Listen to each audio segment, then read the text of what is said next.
안녕하세요. DJ 선아입니다. 오늘의 사연 시작해 보겠습니다. 살면서 이런 일을 경험하는 사람들이 있을까 싶은데요. 아마 제가 겪은 이 경험, 누구도 해보지 않았다. 저는 장담할 수 있습니다. 참, 사람 하나를 바보로 만드는 건 손가락을 까딱하는 것보다 더 쉬운 일일 줄 누가 알았겠어요. 이건 얼마 전에 제가 결혼을 앞두고 겪은 일이었죠. 저와 결혼을 하기로 약속했던 예비 신랑은요, 참 좋은 사람이라고 생각했어요. 그 일만 없었더라면 말이에요. 예비 신랑과의 만남은 직장이 끝나고 배우고 싶어 방문한 어떤 미술학원에서가 첫 시작이었어요. 친한 언니의 소개로 다니게 된 곳이었는데 어렸을 적부터 손재주는 타고났던 저였기에 기회만 된다면 미술을 한번 제대로 배우고 싶다 생각했거든요. 여기서 제 옛날 이야기를 좀 풀어놓자면 유복한 가정은 아니었습니다. 뭐 어디든 있는 이야기가 아닐까 싶은데요. 저희 친가, 그러니까 부모님은 이미 저와 같은 하늘 아래에 있지 않습니다. 아버지의 사업이 망하면서 빚을 크게 지게 됐거든요. 그 일로 아버지도 어머니도 고생을 참 많이 하셨죠. 다행스럽다면 그 빚이 사채는 아니었다는 점이겠네요. 사채라면 정말 손도 못 쓰고 저까지 지금 빚을 갚고 있었을 테니까요. 그렇다면 빚은 어떻게 되었느냐? 두 분의 고생 끝에 사업으로 진 빚 대부분은 갚을 수 있었어요. 하지만 너무 많은 고생을 해서 그런지 두 분은 안타깝게도 빚을 다 갚는 그 순간을 즐기지도 못하고 먼저 가신 거예요. 처음엔 너무 많은 일을 찾아서 하던 아버지가 쓰러지시면서 병원 신세를 면치 못하셨어요. 원인은 과로였죠. 한 가족의 가장이었으니 책임감도 막중하셨을 테고 자신의 사업 때문에 항상 이렇게 됐다고 미안함을 많이 보였었어요. 아버진 끝내 빚을 다 갚는 모습을 보지도 못하고 결국 병원에서 생을 마감하시게 되었죠.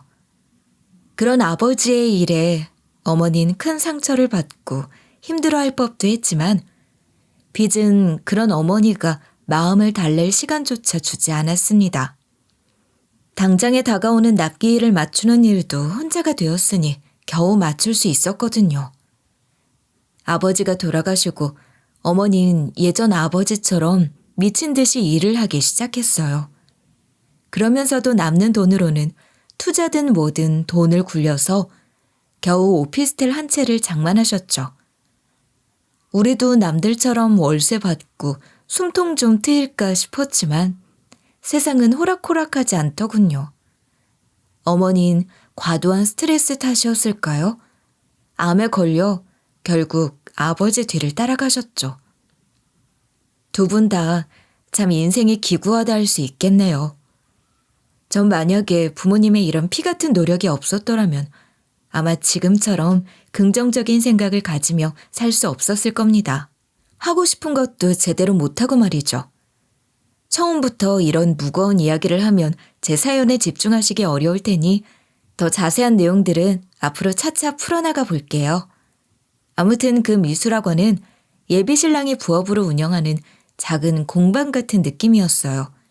전 거기 수업을 듣는 평범한 직장인이었고요. 부모님 모두 제 곁에 없었지만 전 씩씩하게 세상을 살아가던 사람이었는데 그런 제 이야기를 예비 신랑은 안타까우면서도 대단하다 생각했었나 봐요. 그래서 제게 그런 고백을 했고 전 절 믿어주는 예비 신랑과 연애의 결혼까지 결심하게 된 거죠. 다만 전 조그마한 고민이 있었습니다. 여긴 대한민국이잖아요.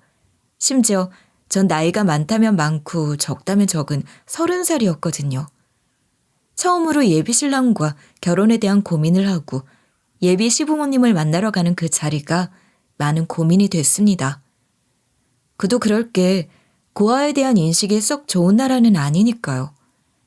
예비 신랑은 그런 저의 고민을 괜찮다는 말로 절 다독이려 했지만 결국엔 일이 터져버렸죠. 그래. 영우한텐 다 들었다. 부모님이 전부 없다지? 그러면 혹시 얘랑 결혼까지 할 생각이라면 혼주석에 누가 올 사람이라도 있니? 이런 예비 시모의 기습 질문에 선뜻 말을 꺼낼 수 없었어요. 어머니는 애초에 아버지랑 결혼하며 친가, 그러니까 제 외가와 손을 진작에 끊은 지 오래셨고요. 그렇다고 친가 쪽으로 친척들과 지속적인 만남이 있는 사람도 없었습니다. 아버지가 어린 시절 그렇게 연락을 일방적으로 뚝 끊었으니 아무리 어머니 성격이 좋다 한들 쉽게 같이 하하호호 이야기할 수나 있겠어요? 그래서 솔직히 말씀드렸죠. 영우 씨랑 결혼 진지하게 생각하니 솔직히 말씀드리겠습니다. 어렸을 때부터 친척들과는 교류가 거의 없는지라 혼주석에 따로 자리 채워주실 분들은 없네요. 뭐? 그러면 그 자리를 아예 비우고 결혼식을 올리겠다 이 말이냐? 세상에, 아무리 요즘 시대가 변했다지만 난 그건 안 된다. 귀하게 키운 남의 자식을 어디 고아 따위한테. 아빠, 지금 그게 무슨 소리야. 고아 따위라니. 내가 다 설명했잖아. 우리 시 크게 올릴 생각도 없어. 사람들 많이 초대할 생각도 없고. 조촐하게 그냥 친척들이랑 이 사람 친한 친구 몇 명만 불러서 할 생각인데 왜 그런 말을 해? 넌 이 애비가 밖에서 얼마나 돈을 뿌리고 다녔는데 그걸 회수도 못하게 한다고?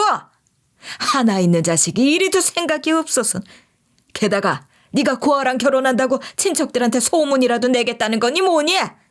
명절에 이 애비 창피라도 당하라는 거냐? 예비 시부의 말을 모르는 것도 아닙니다. 사실 전 부모님이 안 계셔서 반쯤은 결혼 생각을 놓고 살았거든요. 예비 신랑을 만나기 전까지 말이죠. 역시나 첫 만남은 그렇게 격한 반대에 부딪혔고 그날 제 생각엔 이 결혼은 안 되겠다 싶은 생각까지 했어요. 그런 제 마음을 잡아준 사람은 역시나 예비 신랑이었죠. 우리 부모님이 아주 꽉 막힌 사람들은 아니야. 내가 말했잖아. 그러니까 조금만 나한테 시간을 줘. 내가 부모님 설득해서 당신이랑 다시 자리 만들게. 어? 우리 이렇게 헤어질 거 아니잖아. 그치? 아무리 그래도 당신 부모님이 저렇게 고아라고 반대하고 나서는데 무슨 결혼을 하겠어. 결혼이 애들 장난도 아니고 난 아무래도 아닌 것 같아. 당신 나 사랑한다며. 사랑해서 결혼까지 하자 했잖아. 그런데 이렇게 간단하게 포기한다고? 겨우 한 번이야. 야구도 3번 기회를 주는데 왜 한 번 만남에 그런 결정을 내려? 예비 신랑은 대놓고 거의 빌기세로 저를 붙잡더라고요. 제가 뭐라고 말이죠. 그래서 속는 셈 치고 예비 신랑을 믿고 기다려보기로 했습니다. 그리고 시간이 얼마 지나지 않아 예비 신랑으로부터 예비 시부모와 만나는 2번째 자리를 잡았다 들었죠. 그런데 말이에요. 이전과 달리 이 2사람 태도가 완전히 달라졌더라고요. 저번엔 내가 미안했었다. 아무리 그래도 말을 그렇게 하는 건 아니었는데. 영우한테 듣자니 미연이 네가 많이 속상해했다며? 미안하구나. 그러게 내가 정도껏 하라고 그렇게 눈치를 줬는데 말이야. 이 사람도 참 성격이 급하다니까. 그리고 내가 그때 그렇게 물어봤던 건 다른 게 아니었어. 부모님 다 자리에 안 계시니까 나나 이 사람 둘 중에 한 사람이 그 자리 지켜주려고 물었던 거다. 에휴, 그땐 이 사람 성격 때문에 말문도 제대로 못 열었네. 오해가 많았지? 예비 시부는 그렇다 쳐도 예비 시모까지 절 반대한 건 아니었던 것 같더라고요. 솔직하게 어안이 벙벙했지만 이런 예비 시부모님 뒤에서 V자까지 그리며 본인이 잘했냐 웃고 있는 예비 신랑의 모습에 저도 모르게 웃음이 나오면서 아주 좋은 분위기에 2번째 자리를 마쳤습니다. 이후 결혼 준비는 차근히 잘 진행되어 갔죠. 어쨌든 예비 신랑의 가족이 절 환영해 준다고 하니 결혼을 망설일 필요는 없잖아요. 그렇게 좋은 분위기 속에서 저와 예비 신랑은 결혼식 날짜를 잡고 이리저리 아주 바빴어요. 결혼 날짜는 넉넉 잡아 1년을 잡고 준비를 시작했죠. 솔직히 말해서 결혼식 하나 진행하는데 왜 이렇게 시간이 많이 걸리는가 싶은 생각도 들었는데요. 전 다른 사람들과는 조금 달라서 뭐 드레스라든가 결혼 사진이라든지 그런 것에 그리 큰 관심은 없었거든요. 그런데 오히려 예비 신랑이 나서서 난리였어요. 아무리 그래도 인생에 딱 한 번 있는 결혼식인데 대충 하자고? 절대 그렇게는 못하지. 하늘에 계신 장모님한테 내가 혼나. 이런 상황에서 제가 조언을 구할 수 있는 사람들은 딱히 많지 않았어요. 주변에는 제 또래 친구들이 대부분이었는데 걔들도 저와 똑같은 나이였으니 아직 결혼을 해본 친구들이 없었거든요. 아무리 요즘 결혼 늦게 한다 해도 한 명쯤은 갈 줄 알았는데 생각이 비슷한 사람들끼리 친구한다 그런 말도 있더니 저와 친구들이 평소에 결혼에 대한 큰 관심이 없어서 그런지 아직 결혼해서 가정을 이룬 친구들이 없었죠. 그래서 이런 고민을 친한 언니 한 명과 나누게 되었죠. 이 친한 언니는 어머니가 살아계실 적부터 저희 옆집에 살던 언니였는데요.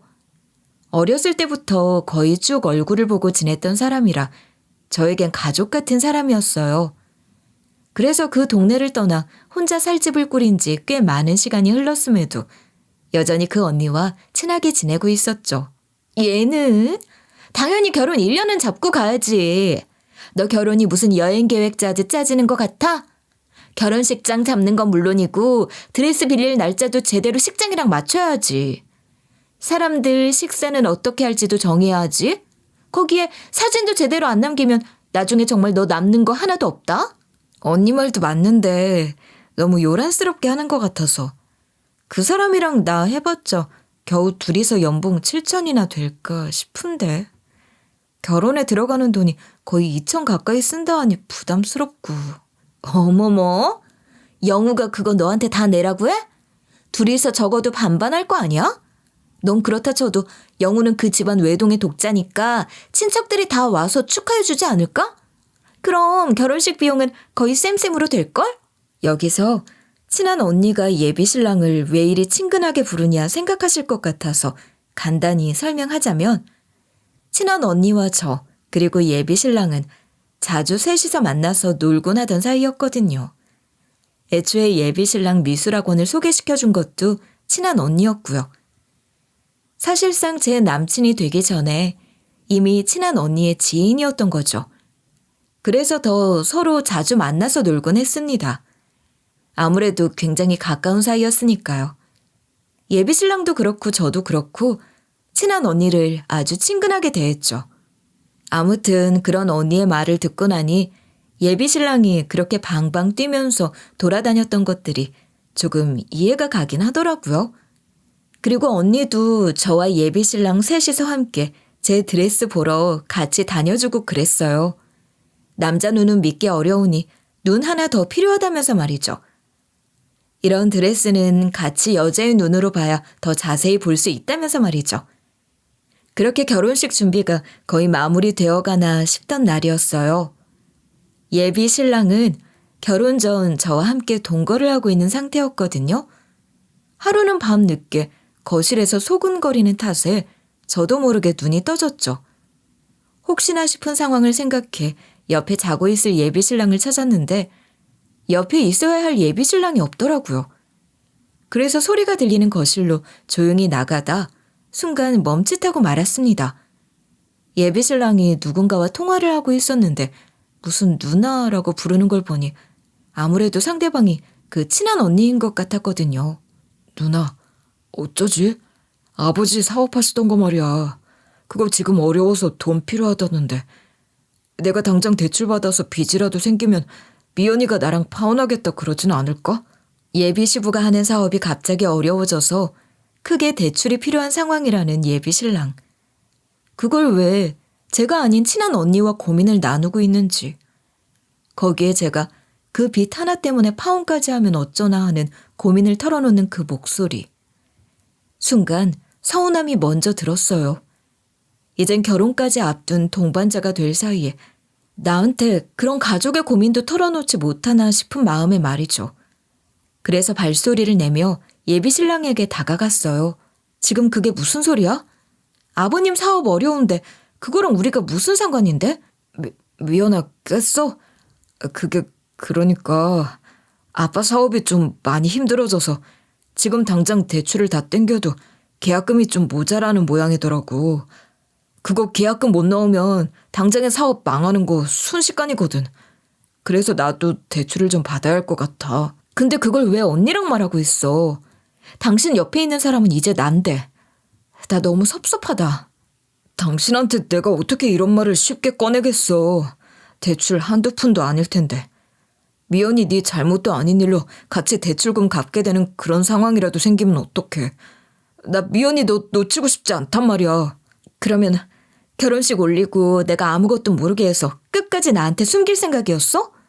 차라리 나한테 말을 하지 그랬어. 이제 가족인데 어려운 거 같이 돕고 그렇게 해결해 나가는 거지. 그게 당연한 일이잖아. 미연아, 내가 끝까지 숨기고 혼자 감당하려고 했는데 이렇게 알게 만들어서 너무 미안해. 그리고 고마워. 예비 신랑의 마음 이해가 안 되는 건 아니었죠.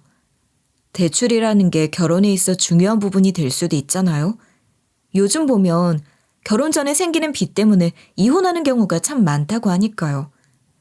그래서 전 예비 신랑에게 함께 갚아나가자, 함께 이겨내가자 말하며 이날은 서로 부둥켜 안고 한참을 있었네요. 하지만 상황은 그리 쉽지만은 않았습니다. 예비 시부의 사업은 예비 신랑의 대출만으로도 해결할 수 없는 상황이었고 돈이 더 필요하게 됐거든요. 예비 시부모와 예비 신랑 모두가 제게 미안하다고 이런 상황에 결혼식까지 올려 저를 더 힘들게 만들 순 없다고 그런 말을 했습니다. 그래서 그런 그들에게 먼저 선뜻 손을 내밀었죠. 어머니가 남겨주신 오피스텔을 담보로 대출을 받아 저는 시댁을 도왔습니다. 그런데 그게 이런 일이 생기게 만들 줄은 꿈에도 몰랐어요. 제 도움으로 어쨌든 예비 시부의 사업은 겨우 위기에서 벗어난 듯 했고 예비 신랑과도 앞으로 3달 결혼식을 앞두고 있었어요. 그런데 이상하게도 예비 시부의 사업이 위기를 벗어나서 천만다행이야 생각하고 있던 후부터 예비 신랑의 태도가 묘하게 변한 것 같았죠.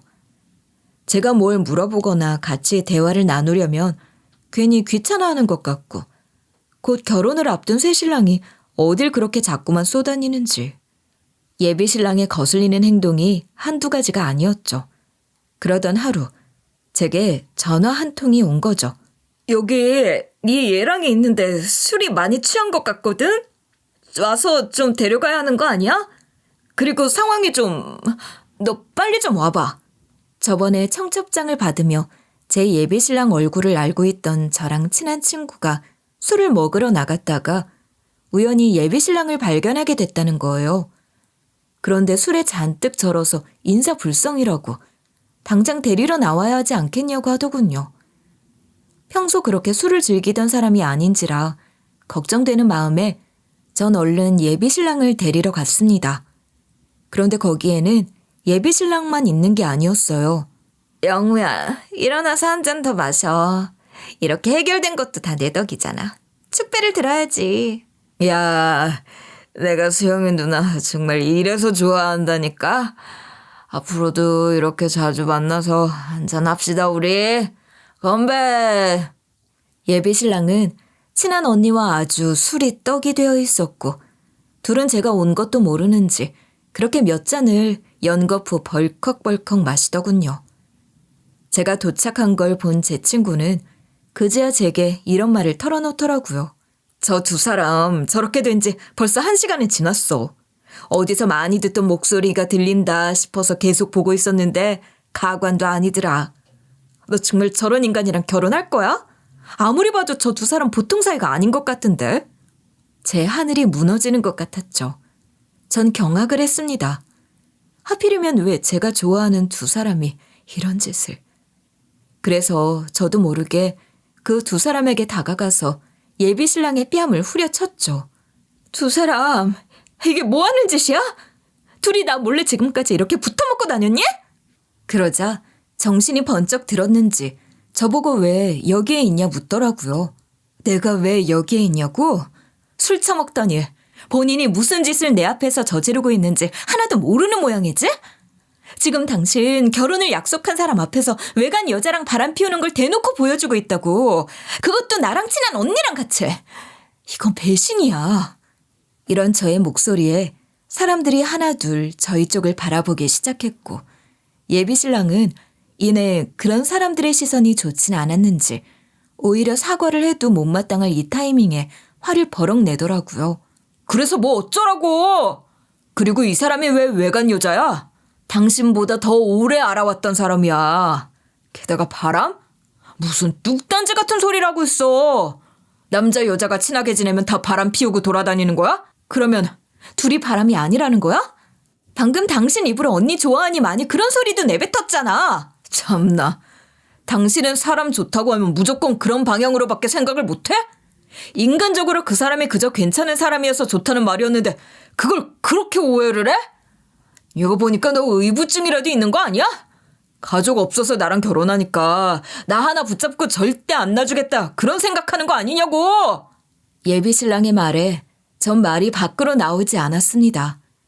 제 상처를 잘 알고 있으면서도 이렇게 후벼 파는 예비신랑의 말에 충격이 크게 다가왔죠. 제가 아무런 말도 못하고 있자 친한 언니는 대뜸 예비신랑의 편을 들어주더군요. 영우 말이 맞아. 우리 그냥 친한 누나 동생 사이인데 뭘 그렇게까지 고함을 지르고 그래? 예전부터 영우 일이라면 아주 악착같이 알아내고 싶어 하더니. 이번 일을 교훈으로 삼고 앞으로 영우한테 집착은 하지 말자고. 그러다 영우가 너 무섭다 도망가겠다. 도대체 뭘 교훈으로 삼으라는 건지. 두 사람은 그 수많은 사람들 앞에서 저를 의부증이라도 있는 사람으로 몰아넣더군요. 그래, 친한 언니는 그렇다 쳐도 제가 이렇게 따가운 눈총을 받는데 자기가 이기기라도 했다는 듯이 당당한 예비신랑의 태도에 전 당장 집으로 달려가 제 눈에 보이는 예비신랑의 짐을 몽땅 밖으로 빼냈습니다. 그리고 예비신랑에게 파혼하겠다 톡을 넣어놨죠. 그런데 문제는 거기부터였어요. 이 인간이 집을 담보로 빌려간 돈을 주지 않겠다는 겁니다. 본인이 좋다고 내놓은 돈인데 우리가 왜 당신한테 갚아야 하는데? 뭐 증거라도 있어? 그러니까 제대로 된 문서라도 남겨뒀어야지. 예비 시부모와 예비 신랑 모두 이제는 저와 볼 일은 다 끝났다는 듯이 저를 단번에 내치더군요. 저는 울면서 내 돈 내놔라. 그 집 앞에서 문까지 두드리며 화를 냈지만 끝내 발걸음을 돌릴 수밖에 없었습니다. 그 사람들이 자꾸만 제가 주거 침입을 하려 한다며 경찰까지 불러댔거든요. 물론 제가 경찰서로 연행되거나 그런 일은 없었지만요. 제 사연을 들은 경찰들은 안타깝지만 이러면 제가 손해라며 어서 가라 말을 하더군요. 이런 상황에 전 여유가 없었지만 그래도 울며 겨자 먹기식으로 변호사한테도 찾아가 봤는데 굉장히 난감하다는 식의 말씀을 하시는 겁니다. 파혼할 경우 돈을 돌려준다는 서류를 공증받은 것도 아니고 하다못해 구두 계약을 했다는 증거도 없으며 헤어질 경우 돌려준다는 말 자체를 하지 않으셨으니 해결하기 힘들 거라고 말이죠. 말 그대로 대출받은 금액을 자의로 준 것이기 때문에 돌려받기 힘들 거라고 하더군요. 선생님, 이런 것까지 고소할 수 있다면 데이트 비용 같은 것도 헤어지면 다 고소 가능할 겁니다. 근데 현실적으로 불가능하지 않습니까? 예전에 뉴스 같은 거 못 보셨어요? 어떤 대표가 헤어진 여자 연예인한테 10억 원 달라고 요구했어도 결국 패소했잖아요. 그래도 이건 제 등쳐 먹으려고 다 짜고 사기를 친 거잖아요. 그런데 어떻게 그렇게 말씀하실 수가 있어요? 아니, 어떻게 법이 이래요? 그럼 저처럼 당한 사람은 두 눈 시퍼렇게 뜨고 내 돈 그대로 다 날리란 말입니까? 속이 답답해서 변호사에게 소리도 질러보며 이럴 수 없다. 최대한 지금까지 있던 일을 풀어나 봤지만 끝내 돌아온 건 가능성이 없다는 말뿐이었습니다. 전 절망에 빠졌죠. 저는 당연히 결혼을 약속하고 평생을 함께할 거란 생각에 믿고 준 돈이었는데 그걸 이렇게 뒤통수를 맞다니 말이에요. 그렇게 일도 제대로 안 잡히고 한동안 식사도 제대로 못했어요. 시간이 가는 줄도 몰랐죠. 그러다 달력을 보게 됐는데 내일이 바로 어머니 기일이더라고요. 저도 모르게 눈물이 주르륵 흐르면서 어머니 얼굴이 보고 싶었습니다. 그래서 홀로 짐을 챙겨 산소에 들러 어머니한테 인사를 갔죠. 엄마, 오늘따라 엄마가 왜 이리 보고 싶지? 나 어쩌면 좋아? 앞으로 나 어떻게 살아야 해? 엄마가 남겨준 그 집, 그거 하나 덕분에 그래도 집 걱정은 없이 살 수 있었는데 왜 그렇게 쉽게 사람을 믿어서, 왜 날 거부하던 그 사람들이 날 받아줬을까 의심 하나 안 해서. 나중에 알게 된 사실인데 예비 신랑은 이미 제가 오피스텔 가지고 있다는 걸 알고 있더군요. 제 예비 신랑이랑 바람난 옆집 언니 엄마가 저희 엄마랑 친하게 지냈거든요. 그러니 오피스텔을 샀다고 그 아주머니한테 말을 꺼낸 걸 본 적이 있었죠. 입이 가벼운 아줌마였으니 당연히 자기 엄마한테 언니는 이런 이야기도 다 전해 들었을 테니 몰랐을 리 없었을 겁니다. 그리고 그 소식은 자연스럽게 저랑 친한 언니 입을 통해 예비 신랑에게 전해졌을 거고요. 제가 왜 이런 생각을 연결시키냐고요?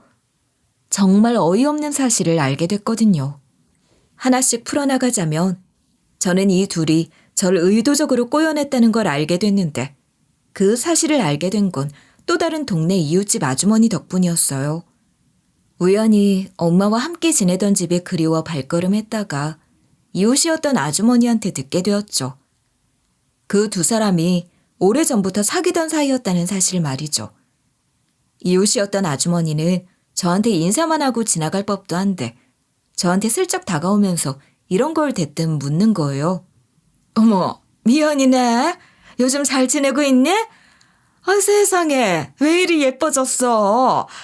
아이, 그나저나 저번에 톡 보니까 남자친구도 있는 것 같은데 연애는 잘하고 있고? 아, 네, 안녕하세요, 아주머니. 아니요, 그 남자랑은 이미 헤어진 지 시간 좀 흘렀어요. 아, 그래? 아휴, 잘 됐다. 그런 놈팡이 같은 남자랑은 아주 잘 헤어졌어. 저랑 크게 교류도 없던 아주머니였는데 제가 예비 신랑과 헤어졌다 말을 하니 크게 반기면서 박수까지 치며 기뻐하시는 거예요. 잘 헤어졌다면서 말이죠. 이상한 기분이 들었어요. 이 사람이 어떻게 영우를 알지? 싶었거든요. 그래서 물었죠. 그게 무슨 소리냐 하고 말이에요. 에휴, 괜히 이웃끼리 말 나올까 싶어서 너 봐도 내가 아무 말도 못하고 있었는데 솔직히 말아봐. 네 톡에 올라온 그 남자랑 다정히 팔짱 낀 사진 보고 내가 깜짝 놀랐다. 동영상은 또 어떻고. 왜 너희 옆집 여우년이랑 안 붙어있고 뜬금없이 너랑 붙어있는지 내가 참 궁금했거든. 혹시 그 여우년이라는 게 수영이 언니 말하는 건 아니죠? 아, 왜 아니겠어. 그 집 엄마가 수영이 고년 남자친구가 아주 인물이 좋다고 결혼시키려고 준비한다면서 사진 보여주면서 그렇게 자랑을 하고 다녔는데. 금시초문이었죠. 제 예비 신랑이 친한 언니의 남자친구였다고? 그것도 결혼까지 생각하고 있는? 혼란스러웠어요. 그런 말은 들어본 적도 없고 본 적도 없었으니까요. 그러던 중 저번에 둘이서 아주 좋아한다 고백하면서 술을 먹던 그날이 떠올랐고 내가 바보였구나 싶었습니다. 친구 말은 듣지도 않고 그 둘 말만 철석같이 믿고 그 상황을 자연스레 바람은 아니었구나 넘긴 제가 말이죠. 알고 봤더니 두 사람 원래 사귀던 애인이 따로 있었다 하더라고요. 그러다가 도중에 맞바람으로 서로를 알게 되었는데 당시엔 제가 언니의 남자친구를 알고 있었으니 양다리였던 것 같더라고요.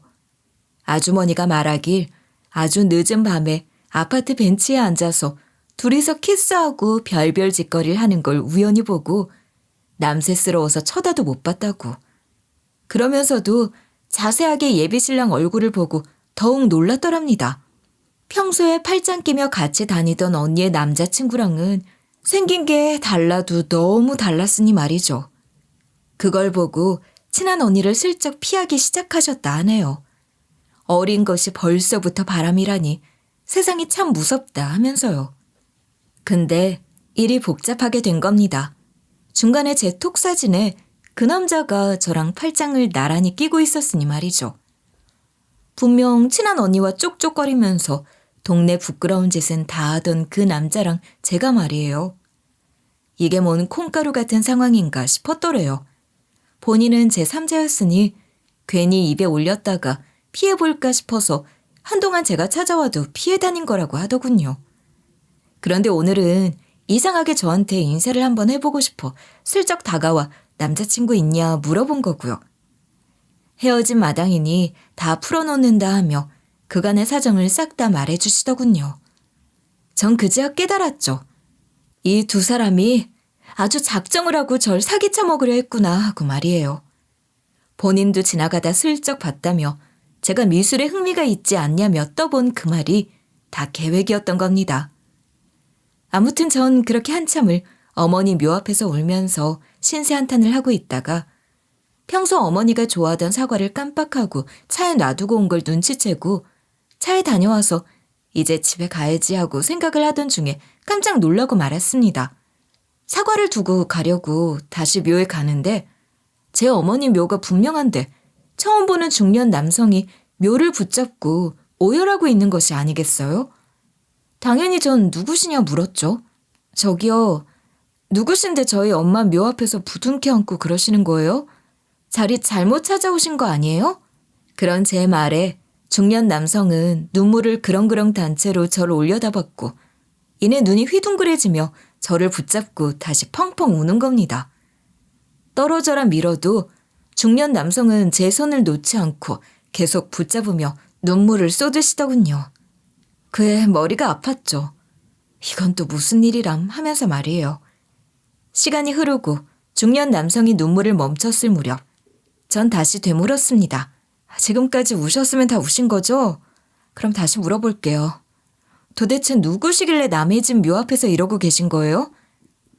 제대로 답 못하시면 저 경찰에 신고할 겁니다. 오해 말아요. 그저 과거의 잘못 하나 때문에 사과하러 온 거니까 말이에요. 이상한 사람은 아닙니다. 다만... 중년 남성은 끝내 말을 이어가지 못하고 머뭇거리기만 했는데 속이 너무 답답했죠. 말을 하다 말아버리니 제가 오죽 답답했으면 빨리 말 안 하시면 경찰 부릅니다 하고 으름장까지 났겠어요. 근데 대답은 옆에서 들려왔어요. 안녕하세요. 처음 뵙겠습니다. 전 여기 이 남자 아내 되는 사람입니다. 당신은 여기 묘주의 따님 미연 씨죠? 갑작스러운 중년 여성의 등장에 저도 모르게 네, 제가 미연인데요. 누구시길래? 하고 소심하게 되물었죠. 제 입으로 말하기도 창피하네요. 여기 이 남자가 과거에 저지른 잘못에 대해 깊이 사과드리고 싶어서 찾아왔어요. 오늘이 어머님 기일이라고 하길래 당신이라면 이 자리에 오지 않을까 싶어서 들렀거든요. 아니면 매년 다시 찾아올 생각도 하고 있었는데 단번에 이렇게 만났으니 다행이네요. 당신이 말하려고? 아니야. 잘못은 내가 했으니까 내 입으로 말할게. 당신은 잠시만 자리 좀 피해 있어줘. 잘도 말하겠다. 당신은 가만히 있어. 내가 사정 설명 다 할 테니까. 좀 정신이 없으시겠지만 그래요. 본론부터 말하면 여기 이 사람이 당신 아버지가 빚보증 서준 사람입니다. 그리고 그걸 알면서도 혼자서 튀어버린 겁쟁이고요. 전 깜짝 놀랄 수밖에 없었어요. 아버지는 사업 빚이라고 하셨는데 갑자기 연대보증, 남의 보증을 서줬다니 말이에요. 놀라서 제가 아무런 말도 못하고 입만 떡 벌리자 대충 예상은 했다는 듯이 중년 여성이 말했어요. 제가 아무래도 이 사람 부인이라서 말이에요. 지금 이혼하고 싶은 기분 겨우 참고 있거든요. 사과도 안 하겠다 했으면 제가 이 사람 목덜미 끌고 당신 집이라도 찾아서 갔을 겁니다. 아무튼 죄송합니다. 지금까지 아무런 말도 없이 저희끼리 잘 살고 있어서. 중년 여성이라는 사람은 중년 남성의 부인이었는데 어느 날 우연히 그 남성의 시몰한 사람한테 빚보증 이야기를 들었다 하더라고요. 자기네들이 그나마 이렇게 등, 배 따시게 살 수 있는 게 다 그 사람 덕분이라면서 말이죠. 그걸 듣고는 본인이 사기꾼이랑 살고 있었다면서 소름이 돋았고 당장에 사과를 하러 가자며 이 중년 남성을 질질 끌고 이 자리까지 왔다는 겁니다. 여보, 내가 끝까지 숨겨서 미안해. 하지만 이 친구에게 나도 속죄하려고 했었어. 그 죄를 갚으려고 했는데 벌써 세상을 떠났다니 어떡해. 그걸 지금 말이라고 해? 당신이 지금 여기 서 있는 사람 가족을 한순간에 구렁텅이로 몰아가 놓고는. 묘 앞에서 둘의 대화를 듣다가 순간 화가 오르더군요. 지금 이 사람들 말에 따르면 저기 중년 남성이 제 아버지 뒤통수를 쳐놓고는 뻔뻔하게 이 자리에 나타나서 없는 사람 붙잡고 울고불고 했다는 거 아닙니까? 그래서 당장에 달려가 그 남자의 뺨아리를 후려쳐버렸죠. 당신이 이 모든 일의 원흉이었구나. 당신 때문에 우리가 지금 내가. 그리고 뒤도 돌아보지도 않고 산소를 내려왔어요. 뒤에서는 애타게 절 부르면서 쫓아오려 했지만 전 그런 그들을 무시했죠. 그런데 그 중년 남성은 하루도 빠짐없이 엄마 산소를 찾는지 제가 산소에 갈 때마다 그 자리에 있는 겁니다. 그러면서 자기한테 제발 한 번만 속죄할 수 있는 기회를 달라고 하더라고요.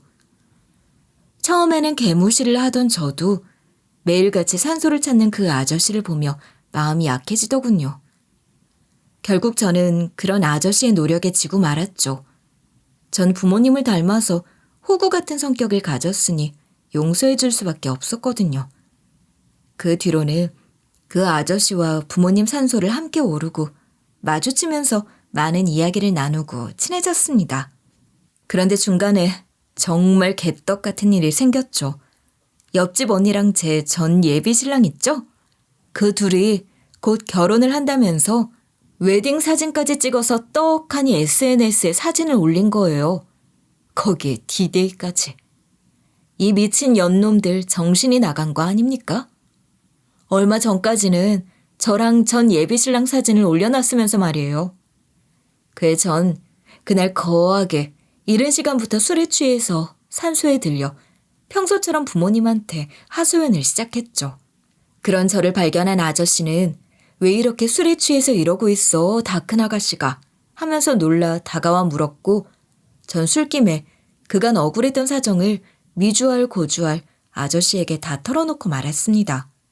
그러자 다음 날에 아저씨가 절 도와주겠다며 절 설득하기 시작하더라고요. 네가 용서해준 덕분에 나도 그 사람이랑 이혼 안 하고 이렇게 잘 살 수 있게 됐잖니. 그러니까 이번엔 내가 널 도와주마. 돈을 떼었다 했지?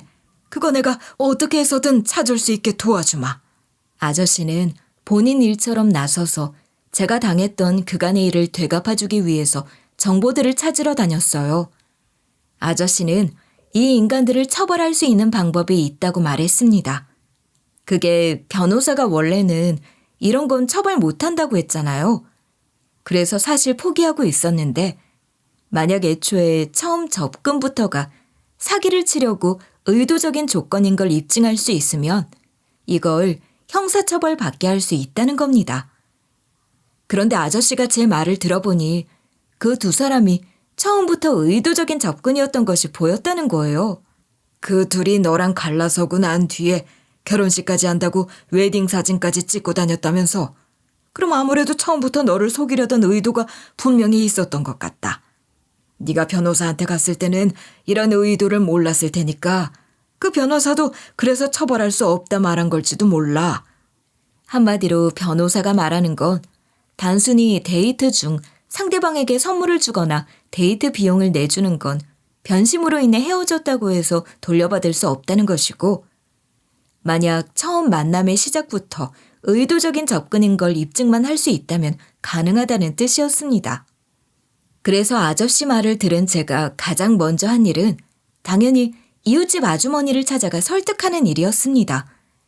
처음엔 안 해줄 것처럼 해주던 이웃집 아주머니는 제가 전 예비신랑 때문에 대출까지 받아서 굉장히 힘든 상황이다 하는 말을 듣자 자신이 증인이 되어주겠다며 나중엔 본인이 발벗고 나서서 저를 도와주기 시작했죠.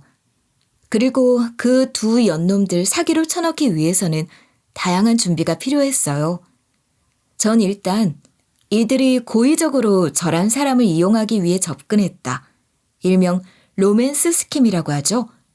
저는 친한 사람에게 당했으니 SNS로 이루어지는 그런 투자 사기 이런 것들과는 경우가 다르긴 했지만 어쨌든 이 경우에도 사랑이라는 걸 전제로 사기를 쳤으니 로맨스 스캠이라 봐도 무방했습니다. 일명 사기죠, 사기. 제가 이 둘을 잡아넣기 위해 백방으로 뛰어다녀서 얻은 증거들은 바로 전 예비 신랑과 찍은 결혼식 사진, 결혼식 업체들의 자료를 요구하는 일이었어요. 다행히 시간이 많이 늦지 않아서 같이 결혼 준비를 하는 CCTV 영상도 확보할 수 있었고요. CCTV 확인하기 전에는 몰랐는데 제 드레스 보러 같이 갔던 그 샵에서도 둘이 아주 붙어서 난리가 났더라고요. 아무도 없는 틈을 타서 그런 행동을 했다 생각했겠지만 CCTV가 보고 있을 줄은 꿈에도 몰랐겠죠. 하지만 그렇다고 이게 결정적인 자료가 되진 못했어요. 저와 전 예비 신랑이 결혼을 앞두고 있던 그때에 둘이 붙어먹었다는 그런 증거가 될 수는 있어도 둘이 저한테 사기를 쳤다는 결정적인 증거로 쓰긴 부족한 자료였죠. 그런데 말이에요. 그 단서라는 건 의외로 생각지도 못한 곳에 있었더군요. 고민이 깊어지던 날, 전 우연히 집안을 정리하다가 폰 하나를 발견했습니다. 그 폰을 보는데 문득 기억 하나가 떠오르더군요. 전 예비 신랑과 친한 언니의 술자리를 목격하기 전에 예비 신랑이 휴대폰을 바꿨으니 이 폰은 중고폰으로 매장에 팔 거라고 했었거든요. 그런데 예비 신랑이 저한테 쫓겨나가면서 급하게 짐을 챙겼던지라 이걸 까먹고 놓고 간 모양이었죠. 처음엔 이걸 가져다 줘야 하나 싶었는데 그 순간 번뜩이는 생각이 스쳐 지나갔습니다. 설마 여기에 설마 친한 언니와 예비 신랑이 나눈 대화 내역이 있진 않을까 하는 생각이 말이죠. 그래서 아저씨한테 말하니 이런 일을 해주는 사람이 있다고 휴대폰을 해킹해주는 사람을 구해주더군요. 그리고 마침내 전 문자 메시지에서 두 사람의 대화를 통해 결정적인 증거를 잡아낼 수 있었죠. 이 두 사람이 저에게 대놓고 사기쳤다는 증거. 그러니까 둘이 의도적으로 계획을 꾸민 거라는 증거를 말이죠. 역시나 제 예상처럼 친한 언니가 먼저 슬쩍 오피스텔 이야기를 꺼내더라고요. 나랑 친하게 지내는 동생 알지? 걔가 부모님 돌아가시고 재산으로 오피스텔 하나를 받았거든? 그거 담보 잡으면 제법 돈 될걸? 그래? 어떻게 꼬셔서 그걸 내 걸로 만들지? 무슨 좋은 수라도 있어? 이렇게 말하는 거 보니까 무슨 수가 있는 것 같은데? 당연하지. 걔가 요즘 미술학원 다니고 싶어 하거든. 영우 너 미술 쪽으로 재능 좀 있잖아. 대충 월세로 하나 잡아서 취미 수업이라고 시작해봐. 그럼 내가 거기 추천해서 애 데리고 갈게. 그 다음은 영우 네가 다 알아서 하고. 오케이. 그럼 누나가 데려오면 일단 좀 데리고 논다. 한 1, 2년 투자하면 그게 한탕할 수 있지 않을까? 이를 본 아저씨는 굉장히 노하셨어요. 사람 같지도 않은 것들이라면서요. 저도 익히 눈치는 챘던 사실이지만 눈으로 직접 보니 충격이 이만저만이 아니었습니다. 그래서 절대로 이건 복수로 갚아줘야 한다 생각을 했죠. 이렇게 증거들을 하나씩 취합해 저와 아저씨는 함께 그 여우년과 전 예비 신랑 놈을 형사 고소를 진행했습니다. 오랜 시간이 걸렸어요. 전 평생 재판이라는 게 처음이었기에 이 둘을 깜빵에 넣기에 시간이 이토록 많이 필요하다는 건 몰랐죠. 그래도 인내하고 참았어요. 지금 이 순간을 참으면 저 두 연놈을 바로 깜빵에 쳐넣을 수 있으니까요. 아저씨와 이웃집 아주머니 그리고 제가 찾은 증거들을 다 털어서 결국 이들이 결혼 사기로 저한테 돈을 갈취해 갔다는 것을 증명할 수 있었고요. 저한테 빌려갔던 오피스텔 담보 대출금은 그간 냈던 이자까지 다 더해서 싹 다 받아낼 수 있었습니다. 그리고 이 두 연놈 당연히 깜빵에 가게 되었죠. 그 뒤로는 이 두 집안이 어떻게 됐는지 이웃집 아주머니한테 전해들을 수 있었는데요. 저희 옆집에 살던 언니네 집은 범죄자 자식 키워낸 집이라고 이웃들한테 아주 혼쭐이 나서 그대로 쫓겨나다시피 이사를 갔다고 해요. 그리고 이건 이웃집 아주머니도 풍문으로 들었다는데 전 예비 신랑 집 있죠? 그건 경매로 넘어갔다고 합니다. 제 빚을 갚지 않으면 당장에 통장 압류를 풀 수 없었으니 돈을 급하게 마련했던 여파로 사업은 물론이고 집까지 다 날려먹었다 하더라고요. 그러니 이 두 연놈이 깜빵에서 형 다 살고 나와도 갈 곳은 마땅치 않겠네요. 속이 아주 시원했습니다. 저는 친부모님 대신 대부 대모를 얻어서 인생 가장 행복한 한때를 누리고 있어요. 그날 산소에 왔던 아저씨와 그 부인 아주머니 있죠? 지금은 절 딸처럼 여겨주시고 계십니다. 본인들 잘못을 속죄도 할 겸 해서 앞으로는 가족처럼 지내자고 먼저 손을 붙잡아 주셨죠. 아직 세상은 따뜻한 것만 같네요. 제 이야기가 듣고 있는 청자분들의 시간을 헛되이 쓰지 않게 해줬다면 정말 다행일 것 같네요. 세상에는 정말 말로 설명하지 못할 일들이 참 많이도 일어나는 것 같아요. 어쩌다 보니 이미 돌아가신 부모님 덕에 새로이 제 부모가 되어주겠다는 대부, 대모도 만났고요. 그들을 만나기 전에는 거의 희대의 사기꾼을 만나보기도 하고 말이죠. 분명 저처럼 좋지 않은 일을 당하고 나쁜 생각, 우울한 기분에 휩싸이신 분들도 있을 거예요. 그런데 전 항상 격려의 말을 전해드리고 싶어요. 세상에 모두 나쁜 일만 계속되진 않으니까요. 언젠가 저처럼 좋은 일, 좋은 인연을 만나 다시금 일어설 수 있는 시간이 제 이야기를 끝까지 들어주신 청자분들에게도 있을 거라 생각합니다. 오늘 하루도 많이 덥다는데요. 장마가 시작된 곳에는 비 피해 없으시길 바라며 무더운 여름 더위 조심하시고 건강한 하루 되세요.